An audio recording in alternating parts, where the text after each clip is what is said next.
because after 9 years of Justin Trudeau and his government, one of the most ethically challenged and corrupt governments this country has ever seen, millions of Canadians are skeptical when they hear senior civil servants uttering words that trust us. We're going to restore confidence in the program. We're going to restore the oversight that should have been there in the first place.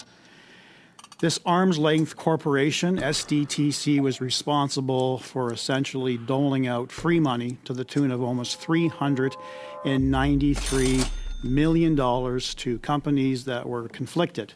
It's no small wonder that the Assistant Deputy Minister of ISED uttered the phrase, "It was free money." This is almost a sponsorship scandal level kind of giveaway.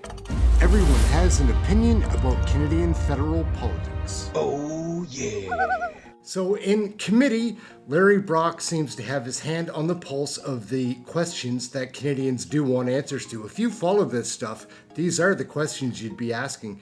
And the processes and policies, it's a weird thing. Have you ever worked for a business that seems very inefficient? Well, I have, and that seems to be what our entire federal government is. I'm a libertarian. I don't believe in this much government at all, but that is what we have. Anyhow, this is an interesting piece. We've got Larry Brock, then Iqra Khalid, then Larry Brock again, just to show the differences between the sides.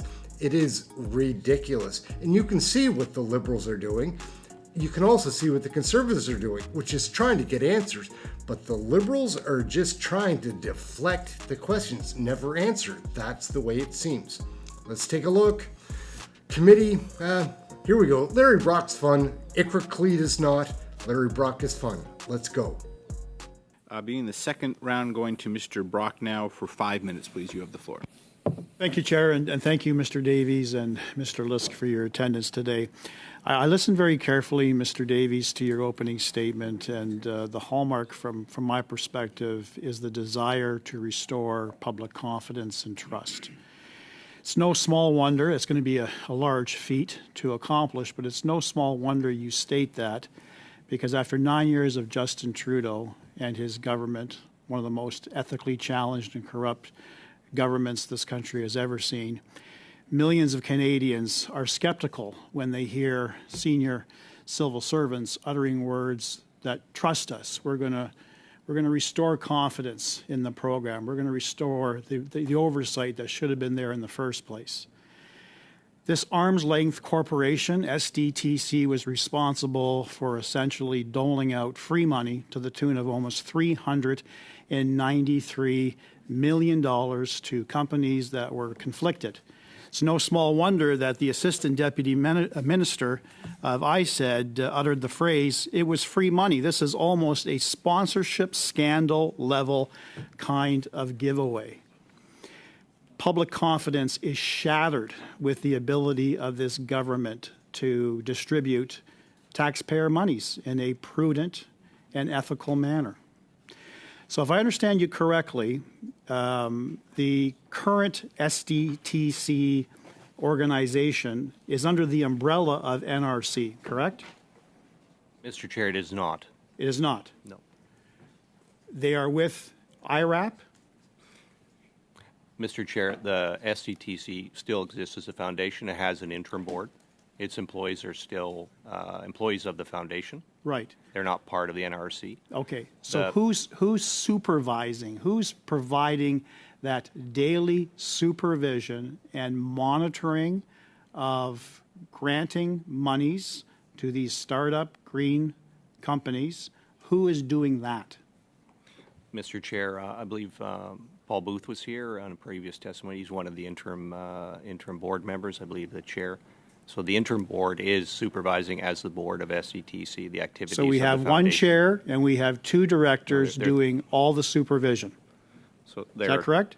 As I understand, sir, Mr. Chair, there are three interim board members and then the management of SDTC. Okay. That run the organization at this time. All right. So they are providing the oversight on behalf of the federal government. Is that correct? And Mr. Chair, there's also, as I understand it, there's a contribution agreement I understand that. between the department So and the organization, NRC is and not also providing any oversight once we have taken on responsibility for the programming. at the moment.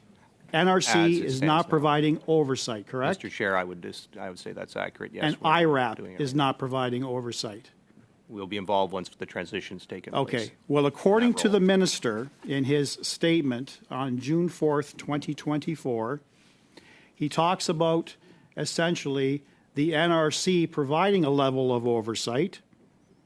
The actions were rooted in our commitment to transparency, accountability, upholding the highest standards of integrity, says the minister. As Government of Canada organization, the NRC is subject to rigorous and stringent oversight of its personnel and finances. This structure will help rebuild public trust while increasing accountability, transparency, and integrity. So he's actually misled Canadians in believing that you're providing that extra layer of transparency and accountability, which is the furthest from the truth. That's not happening right now. You're going to move towards that in 2026, but money is being channeled right now by one board chair and 3 board members and the current SDTC organization, because no one was fired. The existing board of SDTC either resigned in shame or resigned after public pressure. The current board chair found guilty of 2 ethical violations by the ethics commissioner. All of the directors resigned in shame. So what confidence can Canadians have moving forward that between now and 2024 and 2026, when the new corporation takes over, that there's any accountability, any transparency? How are Canadians supposed to feel confidence, sir, after hearing my exchange with you right now? What confidence can you give them? So, Mr. Chair, just a clarification that the transfer that will be undertaken will be done within this year. And we would hope if we can do that earlier, we will do so. The second is prior testimony has been given here from the department and SDTC, the interim board member who was here, that spoke about the process they're undertaking, and they've accepted the Auditor General's findings, and actually they're reviewing all the files with that in mind. And that interim board was put in place, I think, obviously because of the importance of public trust and the need to establish leadership at SDTC right now to do that work, and to do that work before it's transferred to the NRC in the coming year. So certainly also that transfer will take place hopefully in the 4th quarter of this fiscal year, and we're endeavoring to make that happen. But in the interim, obviously, the testimony that's been provided here before by the department and the interim board has talked about them accepting those recommendations and taking that fully into account in the review they're doing right now. Thank you. So I'll leave them to speak to Thank how you they're operating. very much. Putting out to Ms. Kelly. Do you have the floor for 5 minutes, please? Thank you, Chair, and thank you to the witnesses. Just picking up on that oversight piece, the role of the Public Accounts Committee is to provide oversight of how public funds are spent. The role of ministers within their departments is to provide that oversight of the work of departments. We are in no way here to defend any actions by bureaucrats, by departments.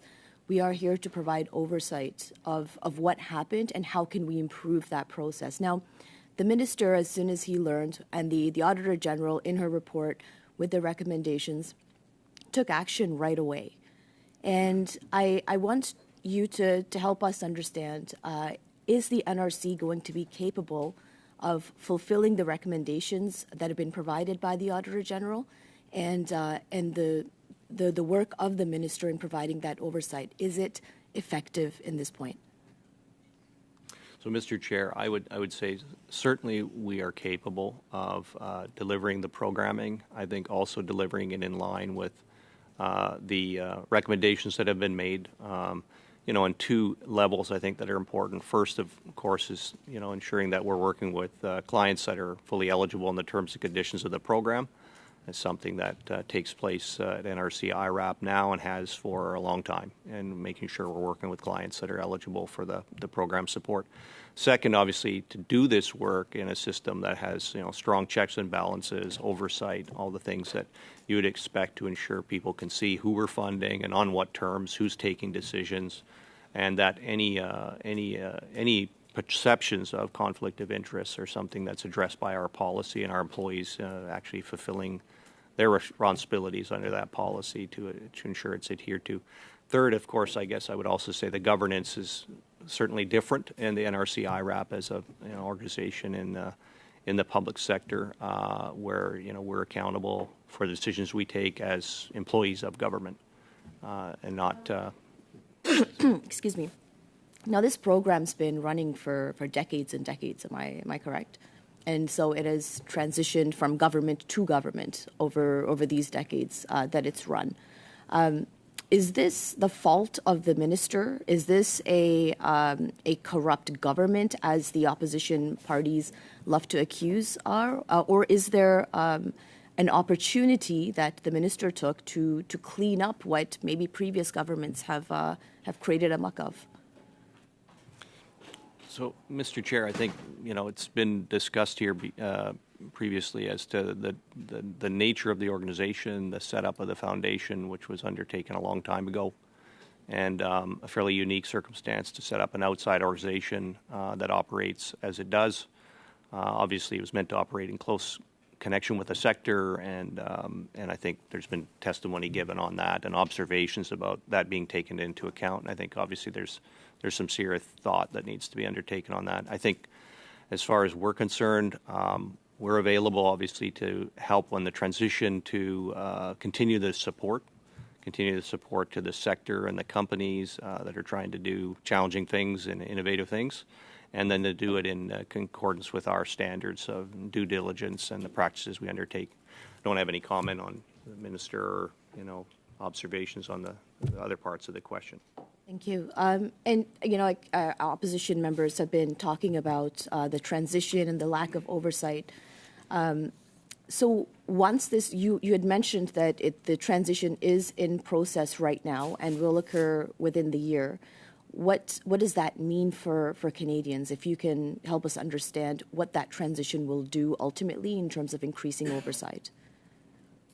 So, Mr. Chair, I think the transition, of course, will mean that the stakeholders that look to SDTC now will have an ongoing opportunity to work with NRC IRAP to be able to assess support and provide support for their important projects, which is obviously a goal from an economy point of view and also from an environmental point of view.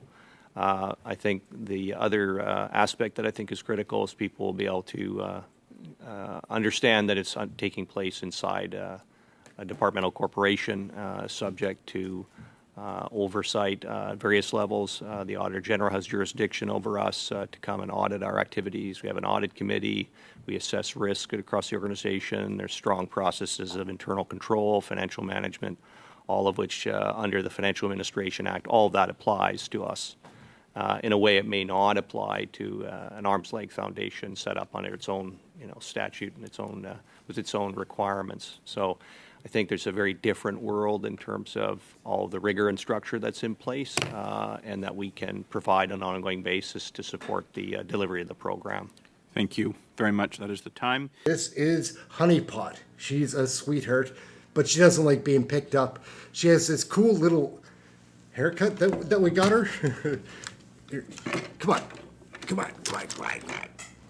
Show them your little furry cut. It is so cute. She looks like a little lion. Anyhow, she doesn't like being picked up at all. That is the time. You will have one last opportunity in the next round, Mr. Desjardins.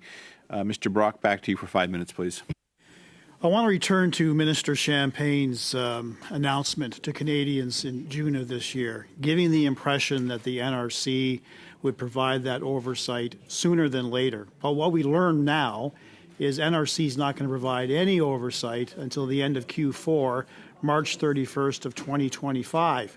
In the interim, it's literally the same old SDTC, just under perhaps a different chair and 3 different directors. Same employees, nothing has changed. Funding has started. TAP started to run again in June. So it begs the question, type of oversight that is being exemplified by this government. According to the press release, he indicates that his department, ISED, will enhance oversight and monitoring of funding during the transition period. So, how often is Minister Champagne involved in discussions with the NRC, giving them updates about his observations and supervision of funding? How often are you meeting with him? Mr. Chair, the NRC, myself, and our employees are not meeting directly with the minister on the topic. We would work with the Department of ISED, and of course, we've mentioned also that we're working with SDTC interim board and employees. Sorry, you as the president are not communicating directly with the minister? On this topic, actively involved on the transition. We're working with all the officials and the individuals that have The question is, day-to-day are you job. talking to the minister? I haven't spoken to the minister on the Okay. file. Is the minister talking to anyone else at the NRC, to your knowledge? Mr. Chair, I wouldn't be aware of any contact directly from the minister to other members of my team in terms of this file. No, certainly Okay. not. So you can't even tell Canadians at this point what it means when he says his department will be enhancing oversight and monitoring of funding during the transition period. You can't speak to that because you're not speaking to the minister. So, Mr. Chair, the Deputy Minister of the Department has appeared here and spoke to what measures they're It's undertaking. not my So question. It's for the department to give sir, an it's my account on time. their Sir, work. it's my time. Apologies. Thank you. You are not able to educate Canadians as to what the minister meant by saying he's going to provide enhanced oversight and monitoring of funding. You're not speaking with him, so you don't know what he means by that, do you? Mr. Chair, as far as what we'll do to run this program when it's transferred to us, I've spoken to that in my testimony. That's not my question. Simply say yes or no. You don't know what that means. During this transition period, you're not communicating with the minister. You don't know what enhanced monitoring means, do you? Mr. Chair, the responsibility for the files that SDTC has now rests with the foundation. It has a new board. Not you. So you can't answer that question. Well, Mr. Chair, Okay? the board He also is, talked about a reinforced contribution agreement with ISED. We know that the existing contribution agreements were extremely violated to the tune of $390 million going to companies that were simply ineligible or were conflicted. So what is the reinforced contribution agreement? Mr. Chair, just that would be a question to be addressed to ISED, Right. who has responsibility for the contribution Right. agreement, not with us. Right. which So we do not. Canadians are no more the wiser after hearing this testimony today as to what changes Minister Champagne has introduced for over the next 10 months until SDTC comes under your review and ambit at the end of Q4. I guess we're supposed to say, listen to the government. We'll just trust the government that they're going to do best. They're going to learn from their mistakes, and they're going to ensure that they're going to be proper economic stewards of our taxpayer funds. It's a just trust me type of response. You're not in communication with him. Canadians are no longer confident as to how he's complying with reviewing everything that's being funded in the green tech energy sector. We have no idea, do we?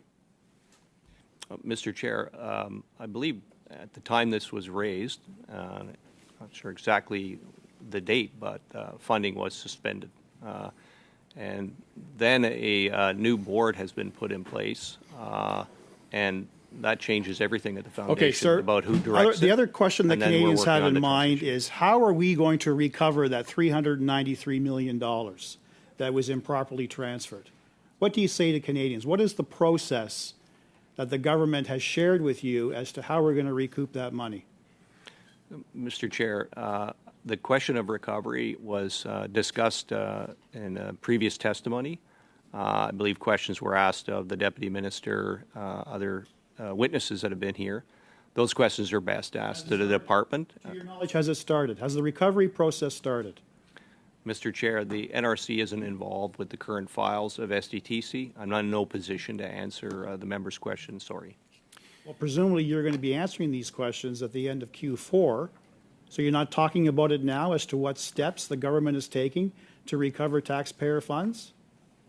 So, Mr. Chair, what we anticipate is the files that will be transferred to us will be ones that are in good standing that we can carry forward and continue to administer the agreements that are transferred to us and the relationship with those clients.